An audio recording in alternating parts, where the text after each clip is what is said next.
Hello, I'm Dr. Mark Melin. I'm a wound care surgeon in Minneapolis, Minnesota, part of M Health Fairview and the University of Minnesota. I have no relevant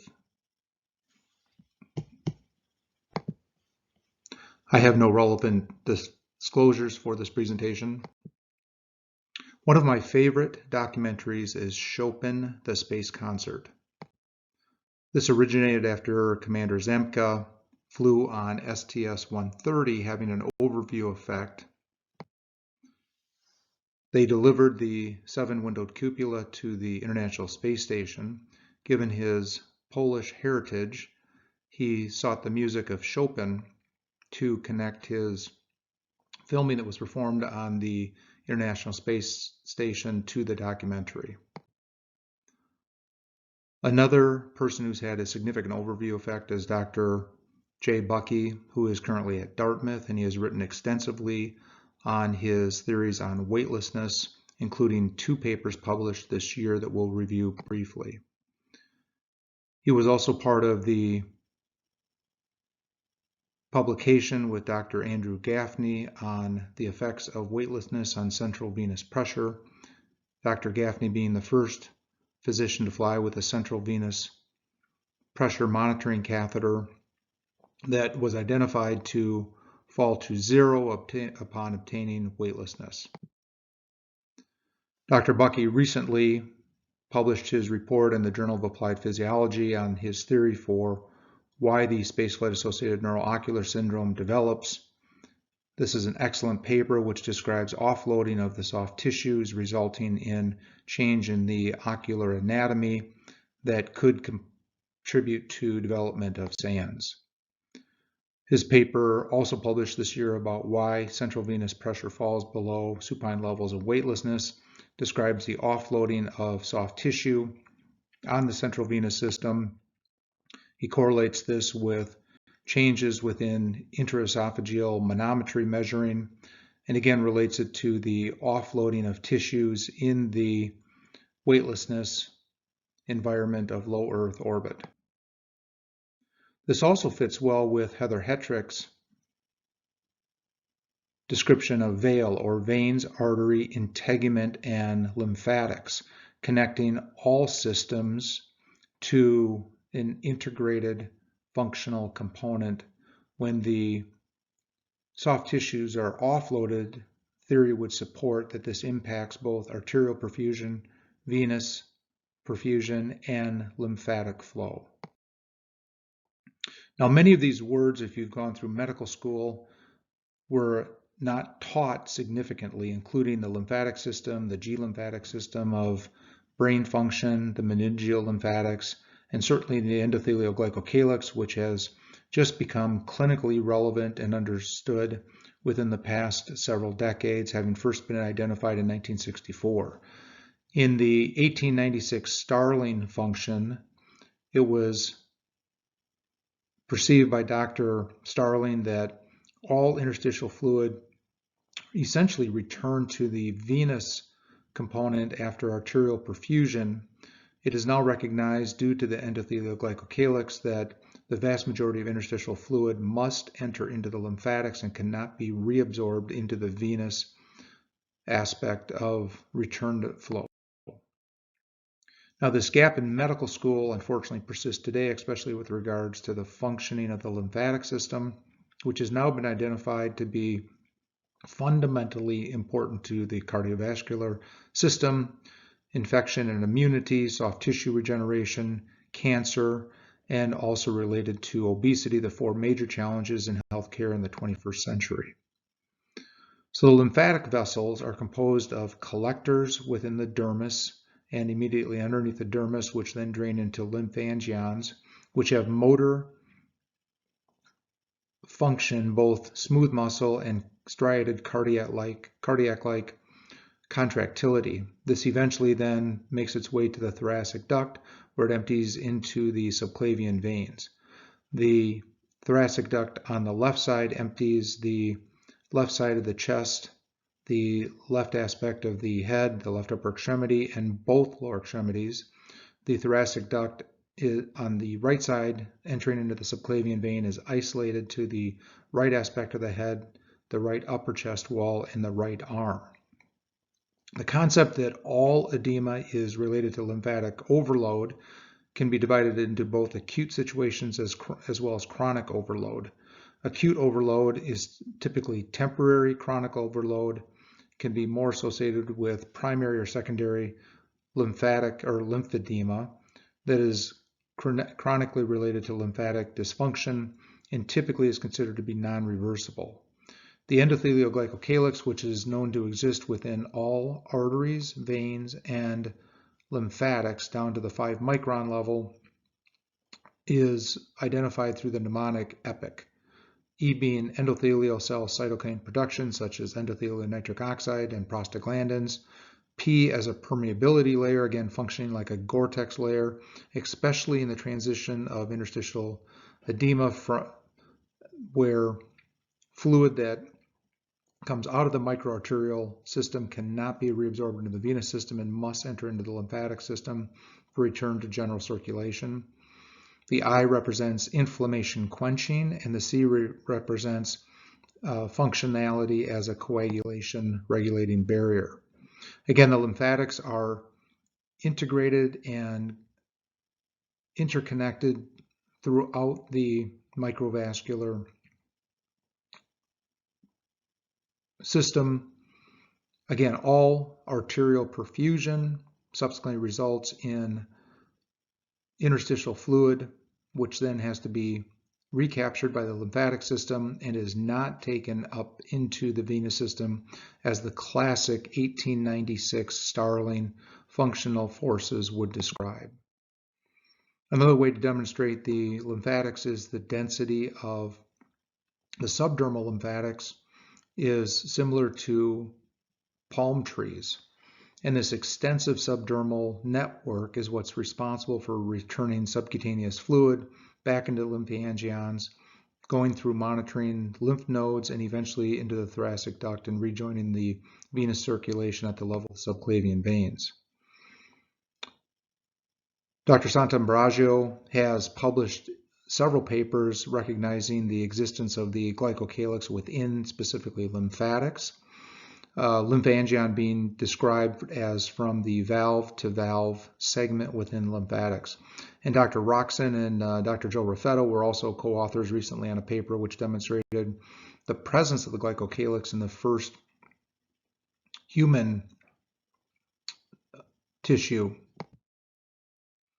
The symmetry between a Saturn V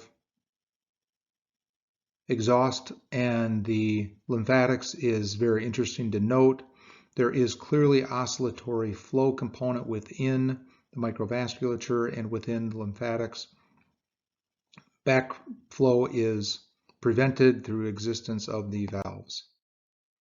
It's important to remember that the significance of lower extremity lymphatic return is through the ventral medial lymphatic bundles that are located along the medial aspects of both the right legs and the left legs.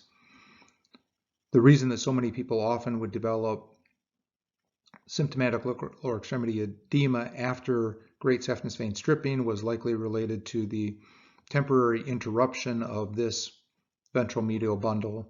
It is also recognized that up to 20 to 30% of people undergoing total knee replacements may have long-term edema development. This may also be related to the surgical trauma of total knee replacement on the ventral medial bundle. This again demonstrates the concept that I discussed previously, that the right head and upper torso and right arm drain into the right subclavian vein, whereas the left thoracic duct drains both the right and left lower extremities, as well as the majority of the abdomen, the left chest wall, the left head, and the left upper extremity into the left subclavian vein. Now again, the 1896 Starling equilibrium states that 90% of fluid or lymphatic formation enters into the venule after leaving the arterial, and only 10% is absorbed by the lymphatics. However, we know now that with the recognition of the endothelial glycocalyx that Starling's original hypothesis is incorrect, and that greater than 90% of interstitial fluid is reabsorbed by lymphatics and less than 10% is reabsorbed by venules. And again, this is due to the permeability layer component of the endothelial glycocalyx. This is an example of a hospitalized patient that I've consulted on recently, just demonstrating the significance of lower extremity edema that we often see in hospitalized patients. This could be from congestive heart failure, liver failure, renal dysfunction, could be medication related such as calcium channel blockers, or trauma or sepsis. But edema of this significance can compromise microvascular perfusion. Certainly with crew cephalic fluid shifts, we also see significant edema which can compromise microvascular perfusion. Again, the entirety of the vasculature is lined by the endothelial glycocalyx. This averages in the typical adult 80 to 100,000 miles, and perfusion can be shunted depending on the amount of subcutaneous edema with decreasing microvascular perfusion. This is from Dr. Enno Ebong's lab in Northeastern University, and this demonstrates some of the components of the microvasculature endothelial glycocalyx, including heparan sulfate, albumin, chondroitin sulfate, hyaluronic acid, the syndecans, and the integrins. It's very important to understand that at the microvascular level, especially at the 5 micron level, which are the smallest blood vessels, one red blood cell passes through at a time, resulting in oxygen and nutrient delivery. The glycocalyx is negatively charged, as are red blood cells, hence they somewhat repel each other, and this helps in terms of the passage of the red blood cells through the lumens of the 5 micron vasculature. So again, just spelling out the mnemonic for the role of a healthy glycocalyx being EPIC, so endothelial function, permeability, coagulation barrier, and inflammation quenching. Now, the endothelial glycocalyx can vary in thickness depending on the organ that it's located in. It's typically thinnest in the lungs. It's thickest as a component of the blood-brain barrier, and it can either be continuous or fenestrated. It'll tend to be bigger gaps within the renal vasculature and the hepatic vasculature, where there are very tight continuous junctions within the blood-brain barrier component. It's known that high-intensity interval training can thicken the glycocalyx. This is one of the reasons it's so important to exercise as we age, because aging tends to thin the glycocalyx. However, high-intensity interval training or exercise will continue to maintain the healthy component and thickness of the endothelial glycocalyx. It has been noted in a 2020 study that during rapid ascent to heights that there is some changes in the endothelial glycocalyx that may be associated with acute mountain sickness. It was found that in plasma collected from 17 subjects at a lower altitude and after rapid ascent to a higher altitude, that there was elevated concentrations of 3 glycocalyx components within plasma, including syndecan-1, ICAM-1, and heparan sulfate. And it was proposed that elevations in heparan sulfate could correlate with acute mountain sickness, and this may ultimately contribute to development of further countermeasures. It's also recognized that within the blood-brain barrier component that the endothelial glycocalyx is a very important component of decreasing permeability to the soft tissues of the brain. This is a diagram demonstrating the shear forces across endothelial cells and specifically across the endothelial glycocalyx, which directly contribute to coupling of endothelial nitric oxide, production of, or endothelial nitric oxide synthetase coupling, production of endothelial nitric oxide, but also an important component of increasing scavenging of reactive oxygen species. When the glycocalyx is shed, then there is a decrease in coupling of endothelial nitric oxide synthetase, resulting in decreased endothelial nitric oxide production, but also a decrease of reactive oxygen species production, and therefore more oxidation can occur, compounding the lack of endothelial nitric oxide when the glycocalyx is shed. This is another diagram just demonstrating the more chaotic component of a shed glycocalyx. there is more adherent platelets. White blood cells tend to demarginate. Red blood cells may not move as well throughout the microvasculature. And then we lose that coagulation prevention component as well as the inflammation quenching. I wanted to call out work that Dr. Alan Hargens has done in the past. He's a emeritus professor in the Department of Orthopedic Surgery at University of California, San Diego. And he helped us to understand the lymphatic components of both bats as well as giraffes in his previous work, demonstrating that from a teleologic standpoint, because bats spend about 18 hours a day with their heads down, yet they don't get swelling in the heads, it means that for them, their lymphatic contractility component within the neck is much more robust as compared to us as humans who spend our lives in a supine position where our legs have more lymphatic contractility, hence opposite of what you see in animals that are hanging supine for long periods of time. Again, the analogy is astronauts who have significant fluid shifts, yet we can't compensate as well because we don't have the robustness of lymphatic contractility within the head and the neck. And with giraffes, it was found that it was a component both of lymphatic contractility, but also the way that the integument is composed within the legs is much like we use in lymphedema management with inelastic compression to prevent soft tissue edema formation. Another interesting component in comparison is what happens in turtles versus tortoises. We know that turtles do not have lymph nodes. They don't have the same contractility of lymphatic vessels within their bodies, but this is likely because they're in a higher compression mode within the sea, so the weight of the water actually augments lymphatic flow, especially during swimming. Now, tortoises have a different lymphatic makeup only because they live more on land, so they have much more akin to what you would expect for a land-based animal. Certainly in NEEMO, where NASA has their extreme environment mission operations, which is located 62 feet below the ocean surface, mission lengths are typically 7 to 14 days. And this is a saturation diving environment to allow them to persist. But what happens at depth has been recorded in several studies now in 2017, demonstrating that there may be some component of glycocalyx shedding as identified through endothelial injury. Proteoglycans, glycoproteins, and glypicans, all components of the glycocalyx, have been found to be injured during long-term saturation diving. So markers of endothelial injury such as ICAM, endothelium 1, were all identified to be elevated, and it was possible that also reactive oxygen species in diving may contribute to removing this layer and making some of the illnesses identified with long-term diving to be implicated.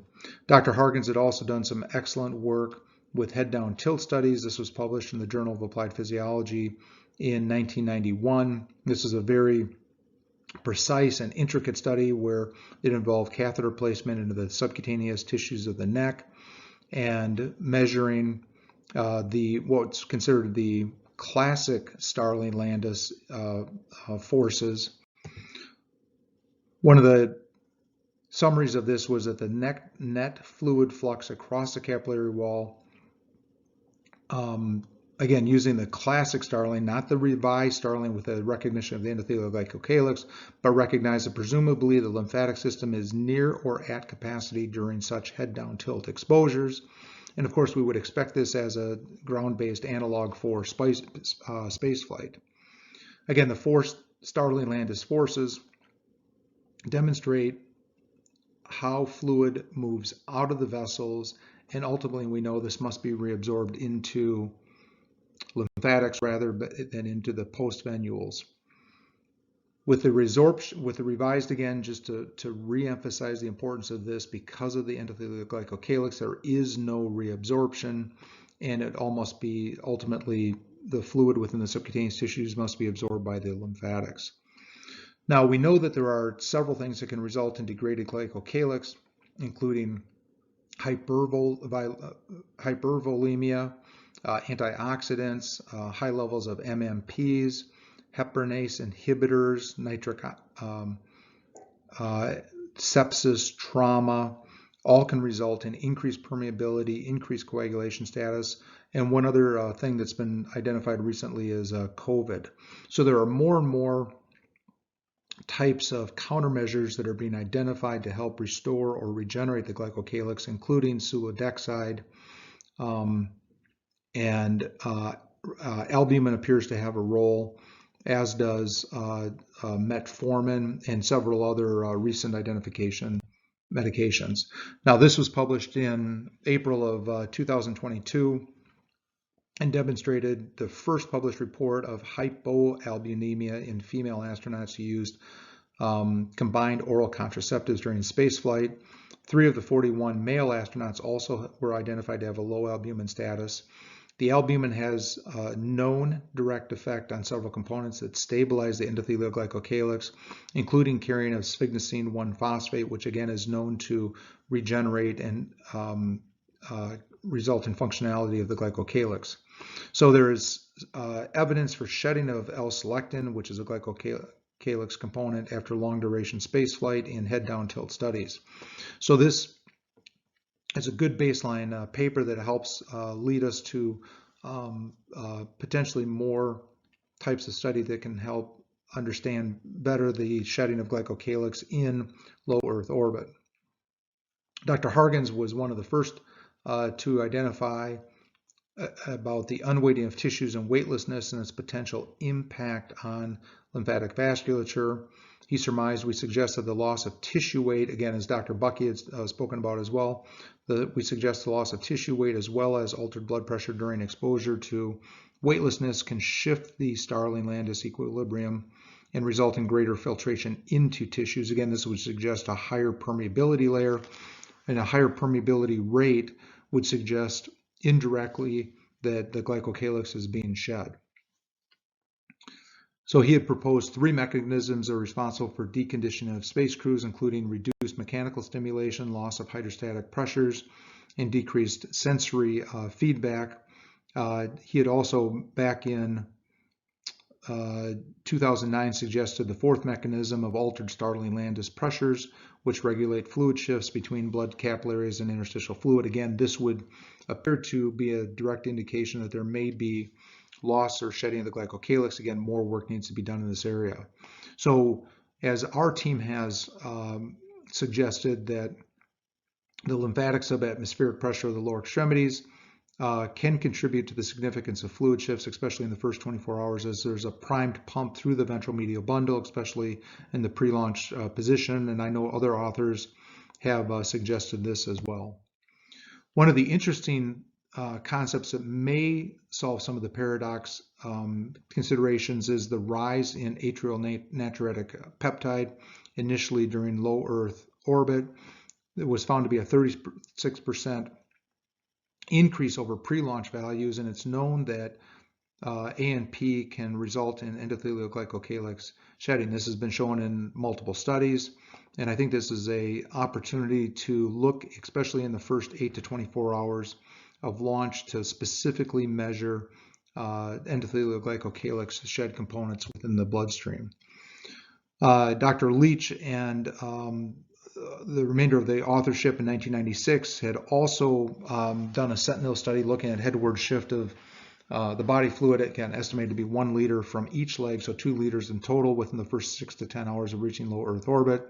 This again identified increased permeability of capillary membranes, may be the most important mechanism causing spaceflight-induced plasma volume reduction, which is known to be about 17% initially with subsequent stabilization. However, this has not been identified to be associated with increased total diuresis. So again, total body mass appears to be the same. So it would again indirectly indicate that with the hyperpermeability of the microvasculature, it's being stored in the subcutaneous tissues. This again could be directly related to endothelial glycocalyx shedding and subsequent hyperpermeability of the vasculature. A head-down tilt study was performed with injection of indocyanine green into the palatine tonsil, so in the back of the throat, and then using head-down tilt versus supine and monitoring with near-infrared fluorescence imaging, identified that while the patient was in the head down tilt, there was not drainage of the indocyanine green through the lymphatic vasculature. However, in the sitting, there was significant drainage that was associated with gravity. So again, this was to show that in a head down tilt versus a supine versus a sitting position, there were significant changes in drainage through the lymphatics, as we would expect there to be, as the human head and neck doesn't have the robustness of lymphatic contractility to compensate for a head down tilt mode. This may ultimately also be correlated with intracranial effects that are now identified within microgravity, and that there are fluid shifts actually within the brain, and some of these are even identified to be persistent after 6 months. This particular study that was published within the past 2 years identified that there was significant increase of volume in the brain's white matter from pre-flight to post-flight, and the white matter expansion was responsible for the largest increase in combined brain and cerebral spinal fluid volumes post-flight. There continues to be discussion about, is there true intracranial hypertension during flight? There's been parabolic flights and several other studies that have looked at intracranial pressures. Of course, there has not been a lumbar puncture performed in low Earth orbit. There's certainly some concern for that for crew safety. But there is direct measure that there is hyperpermeability of the microvasculature that, however, may or may not be associated with intracerebral hypertension. This was another study, again, that looked in 2022 on longitudinal MRI visible perivascular space changes. And again, these were identified that during initial flights for crew, they exhibited increases in total perivascular volume from pre to post flight, whereas astronauts that had multiple exposures to low Earth orbit did not. This may suggest that there, again, is persistence of intracellular fluid shifting after initial exposure to low Earth orbit that may not reobtain pre-flight status. Dr. Nedergaard, who was one of the first researchers, along with Jeff Illigan, I think about 2011, to discuss the G lymphatic system. She has now helped to co-author with Dr. Weston and Mader and Gibson a theory regarding ocular G lymphatics and dysregulation that could contribute to spaceflight associated neuroocular syndrome. Again, this is an excellent resource to review in terms of the contribution as a multi-hit theory to SANS development. This study, published in 2021, looked at 5 cosmonauts. It looked at amyloid beta 40 and amyloid beta 42 pre and post flight. This identified that there was a significant increase post flight of both of these components, which are known to contribute ultimately to Alzheimer's disease development. So what this would suggest is that in the weightlessness of space flight, there's significant G lymphatic force changes that results in not emptying of beta amyloid 42 and 40. Subsequently, it essentially stores in the brain, and that when you re-enter a 1G atmosphere in reestablishment of normal supine sleeping with some degree of venous distension during supine sleeping, because this is part of the significant component of resulting in reactivation of the G lymphatic system to then flush out these. So there was a significant increase in these upon returning to a 1G environment as compared to the weightlessness of space. This is the multi-hit theory that Drs. Smith and Zwart and team have proposed. And there's excellent data that would correlate with the multi-hit theory, especially in terms of a genetic component with abnormalities in some of the single nucleotide polymorphisms that are around the MTHFR cycle and impacting homocysteine levels, which is an indirect marker. Homocysteine itself likely not impacting vasculature, but simply accumulating with changes in single nucleotide polymorphisms. The bottom line is changes ultimately in nitric oxide endothelial nitric oxide production, changes in reactive oxygen stress, and subsequent hyperpermeability of the microvasculature. Again, this has some indirect suggestions of endothelial glycocalyx shedding. However, much more work needs to be done in this area. This again just demonstrates the potential correlation between shedding the glycocalyx and subsequent development of a fluid leakage. Again, much more work needs to be done in this area. Nutrition clearly is a significant part of health for crew in weightlessness. This is an excellent book written by Drs. Smith, Zwart, Douglas, and Here on human adaptation to spaceflight and the role of food and nutrition. A second edition came out last week. You can access this by Googling the title and the authors, and it's a free download. And it's really a tour de force evaluation of adaptation to spaceflight, and certainly it helps me in terms of even how I treat my patients in clinic, understanding the nutritional components and some of the genetic variants that we know exist with many of our patients. So ultimately, spaceflight and low Earth orbit and weightlessness offer great opportunities for understanding how crew's adaptability is, but also translating this into how we treat our own patients in clinic can certainly enhance our patient cares. So we need to pay attention to this, understand the research, and certainly participate in the research that will ultimately translate from benchtop to bedside for the patients that we serve. I want to thank the organizers of the International Human Space Forum for the opportunity to present, and I'd certainly be happy to participate in any questions. Thank you.